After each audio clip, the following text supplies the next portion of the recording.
just go back and forth. And now we're going to talk about how failure causes us to slip into depression. One of the funny things about depression is this. Well, I have my bachelor's, my undergrad in electrical engineering, my master's and doctorate in theology. And when I had, and you can laugh, it's okay, I'm healed now. But when I was working on my doctorate, I took a class called Counseling the Depressed.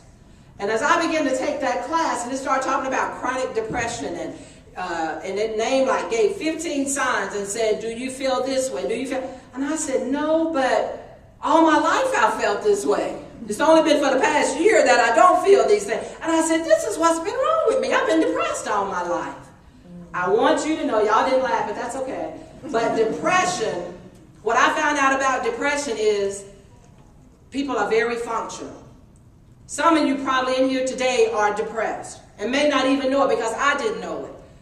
We think depression is not getting up in the morning, staying in the bed, not brushing your teeth, not doing any of those things. But I found out you can be very depressed and still take care of the spouse, still take care of the children, go to work every day, might not do your very best, but that's what my focus is, about how to overcome personal struggles and setbacks so you may soar high in your professional career. I believe had I gotten help with my depression way back then, and not look at when people had said to me when I went through a terrible divorce, Val, you need to go get some help. I was very depressed. But I thought if I go see a psychologist, that means I'm psycho. Don't y'all think, okay, I'm the only one that think that way? Some of you need psychological help right now. Don't y'all leave. But you feel the same way, that means I'm psycho, so you won't go. You're trying to heal yourself, and that's good too.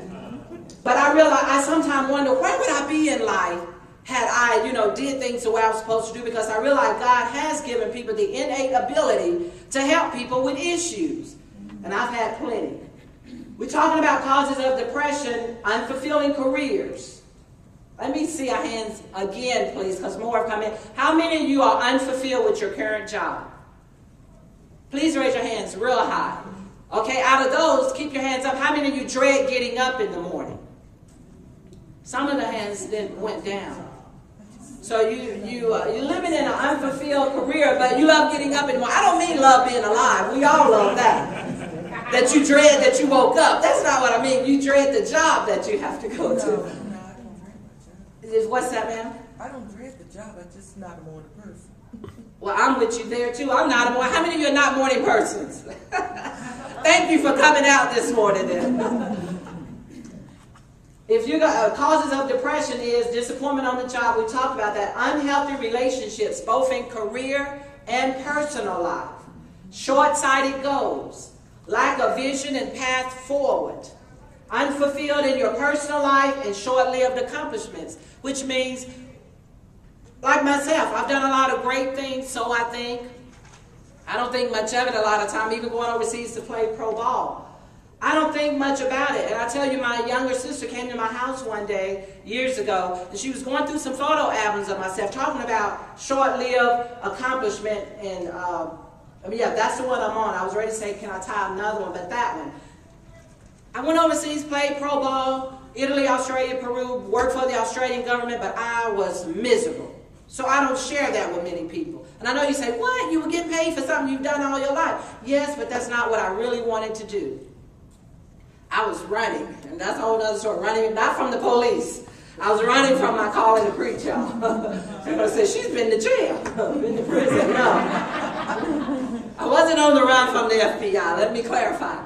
But my younger sister came to my house, and I went to work, and I came home, and she said, Val, how would you sum up your life at this point? And this was years ago, y'all, and I said, huh? And she said, how would you sum up your life? I didn't know it. She had been going through my photo albums from when I lived in Peru and when I lived in Italy and Australia. I didn't know she had it. I said, I don't know, just an average life. She said, no. And mind you, she was young. She was in her late teens or early 20s. She said, if I had to sum up your life right now, I would say you've lived a dream girl's life.